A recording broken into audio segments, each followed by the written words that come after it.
15 November 1965 ते 15 October 2024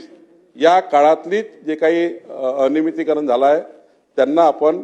नियमित करण्यासाठी हे सुधारणा आणतो आहे। माझी विनंती सभागृहाला आहे की 60 लाख परिवार जे तुकडे तुकडे तुकडे तुकडे घेऊन रहिवासी क्षेत्रामध्ये त्या ठिकाणी त्यांना काही ठिकाणी त्यांना खरं आहे की फसवलेलं आहे, काही ठिकाणी रजिस्ट्र्या होत नाही आहे, रजिस्ट्री बंद पडलेले आहेत, काही ठिकाणी त्या ठिकाणी त्याला मालक होण्याकरता अडचणी आहे, सातबाराच त्यांच्या नावाने होऊ शकत नाही, असे जे काही अडचणी होत्या तुकडेबंदी कायद्यामुळं त्यामध्ये सुधारणा आपण आणून ही तुकडेबंदी कायद्याची सुधारणा आपण लागू करतो आहे। मी आपल्याला आश्वस्त करतो की बिल्डर्स मोठे मोठे जे बलाढ्य लोक आहे यांच्यासाठी या कायद्याची सुधारणा नाही आहे, तर सर्वसाधारण गावामध्ये राहणारा गावठाणाजवळ 200 मीटरपर्यंत राहणारा त्या ठिकाणी आपल्या रहिवासी क्षेत्रात राहणारा जो नागरिक आहे त्या नागरिकांना या कायद्याचा फायदा होणार आहे, सुधारणेचा फायदा होणार।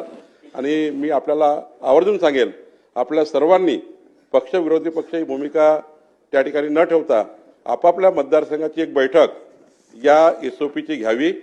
आणि या ऑलरेडी एसओपी जाहीर झाली, अध्यादेश जाहीर झाला, फक्त याला आता आपण बिलामध्ये याचं आता बिल याला मंजूर करतो आहे। त्यामुळे 4/11/2025 ची एसओपी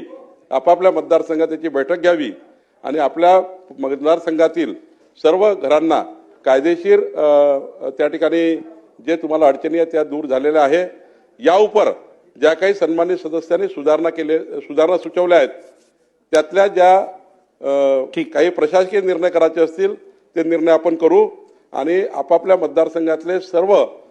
परिवारांना कायदेशीर त्यांचे घर करून देण्यासाठी आपण त्या ठिकाणी सर्वांनी हमी घेतलेली आहे। देवेंद्र फडणवीसजी आपले मुख्यमंत्री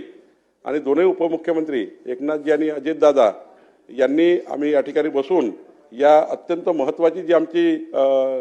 आमच्या महायुती सरकारची जो आमचा त्या ठिकाणी संकल्पनामा होता, जो त्या ठिकाणी मॅनिफेस्टो होता की असे जे घर आहेत त्या घरांना आम्ही कायदेशीर प्रोटेक्शन देऊ, आम्ही महायुतीच्या सरकारचा एक महत्त्वाचा संकल्पनामा आम्ही या ठिकाणी पूर्ण करतो आहे आणि 60 लाख परिवारांना 3 कोटी नागरिकांना या सुधारणेचा आम्ही फायदा करतो आहे। आपलं माझी विनंती सर्व सभागृहाला आहे की आपण एकमताने या बिलाला